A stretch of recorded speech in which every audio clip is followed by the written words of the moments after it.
One of the first things I want you to begin to do right now is to take a brave look at your life. Look at your life right now where it is.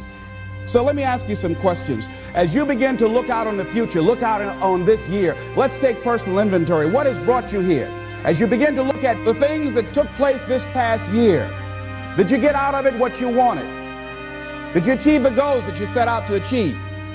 What part of your life or what things did you do that you don't want to be a part of your life? Are there any people, as you begin to look at your life and look at where you want to go and what you want to do, are there any people that might be some dead weight? As you begin to look at your emotional, your spiritual and intellectual development, how many books did you read? How many seminars did you attend? How many classes that you take to begin to develop yourself professionally, to improve your craft or your skill? How many new things that you learned? What are the things about your past that has influenced you right now? What's your philosophy of life? What are your beliefs, things that you feel very strongly about? What are some of the things that you have picked up along the way that you've been doing them for so long you think that they're you, that you need to begin to re-examine them and perhaps get them out of your life? What fear, what beliefs that you're holding on to tenaciously that's no longer allowing your life to work? It's not enabling you to produce the results that you want to produce in your life, and you're still clinging to them.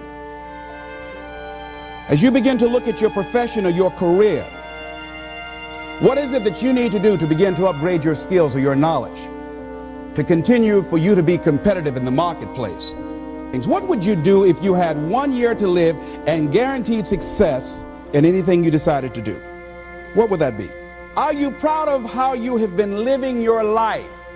Ladies and gentlemen, a lot of us have so much talent and abilities, we just put them back on the back burner or just left them aside someplace. Never did anything with them, never brought them out here.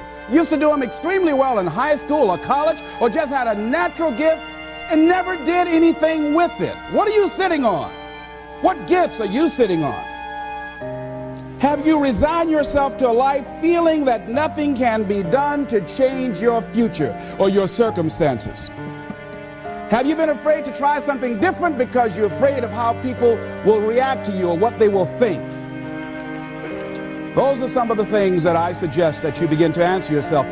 Now, here are some things that I suggest that you begin to look at working on to develop your character.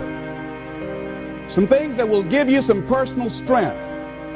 Webster says character building activities. He says character, the pattern of behavior or personality found in an individual or group.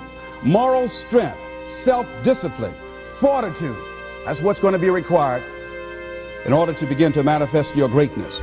Deciding to keep your word. If you just decide, I'm going to keep my word. If I say something, I'm going to do it regardless. Being more considerate, more trusting, more disciplined. And whatever we achieve in life, whatever we create, whatever we're able to manifest comes out of the human mind. Now I want you to think about 5 things that if you had the courage to do them, it will give you a feeling of satisfaction and self-respect. Take the time to write those things down, whatever they might be to you.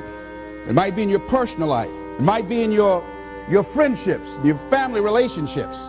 Ladies and gentlemen, it takes courage to live your dreams. It takes courage to manifest your greatness. When you name your fears, that puts you in control. What are you afraid of? Name it, write it out so you can look at it. Confront that fear. What is it? I'm afraid that things might work out. What else, Les? Well, I've never been in business, okay? What else, Les? Well, I don't have all the help I need, okay? Good. What else, Les? Well, I don't have enough money, all right? Good. What else, Les? Well, I don't have a college degree. What else? I'm not as good as those other guys that I've seen up there. Anybody who's ever done anything, who's ever taken a chance, doesn't mean that they're not afraid.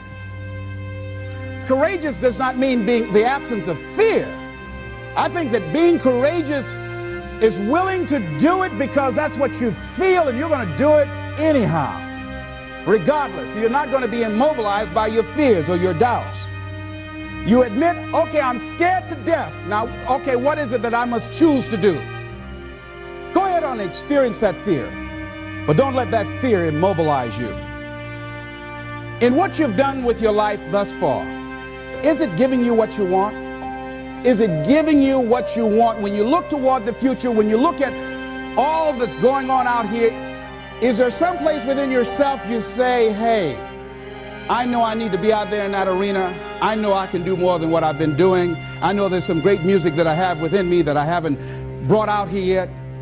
Is that something that you begin to look at within yourself?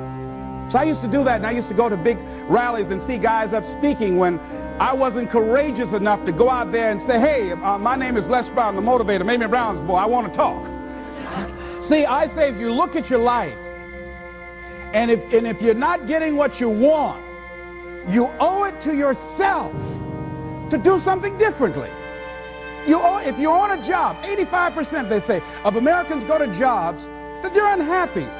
If you're doing something 8 hours a day that you don't like, it's not giving you what you want, it's not giving you a strong feeling of satisfaction and fulfillment, you're miserable, you hate to go there, you're depressed just thinking about it, you're saying the thank God it's Friday song every week.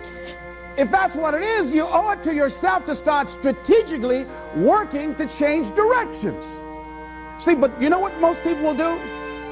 Most people will resist change.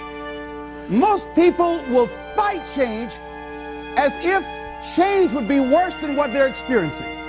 Most people will not challenge the unknown. They won't just step out there. See, as you look at your life, you're saying, I'm not getting what I want. As you begin to look toward the future, begin to know that whatever it takes for you to create that, you've got that in you. You've got that. You've got genius in you. You've got goodness in you. You've got creativeness in you. If you decide to take the initiative to change the current quality of your life, I say to you that you will find that the universe is on your side, that life is on your side. Now, will it be turbulent? Yes. Will it be easy? No, no. Will you have some opposition? Yes. Will I make a lot of mistakes? Yes. Will I get hurt? Yes. Yes. See, a lot of people won't try anything different in life because they don't want to get hurt. Let me tell you something. It's too much pain to duck. Pain is everywhere. You can hide under here. It will come where you are. Really, if I go back here, pain will come. Hey, Les, come on out. It will come. It's everywhere. Viktor Frankl calls it unavoidable suffering. You can't duck it. But most people spend their life not wanting to deal with the pain of rejection, the pain of defeat, the pain of being disappointed, the pain of losing, the pain of failure, the pain of being criticized, the pain of not being liked, the pain. That's called life. Life is full of pain. It's everywhere. But guess what? There's no gain without pain. Most people are governed by their habits, their fears, and the opinions of others. A lot of people never try anything differently because they have been convinced by people in their lives that they value that they can't do it. They're living within the context of the opinions that other people have of them, the low expectations. Many people doubt themselves because when they thought about doing something at some critical point in their lives, somebody they respected and honored, somebody they believed in, somebody that they loved, someone they trusted said, you can't do that. And they accepted that. That's why I didn't go off to college. I had an instructor that I believed who said, you're not college material, Mr. Brown. You're not as smart as your brother Wesley or your sister Margaret Ann. Ask yourself the question, what would your life be like? What would your life look like if you decided not to care what people thought of you? What would your life be like if you decided to give up some of your fears? What would your life be like if you decided to become courageous? What would your life be like?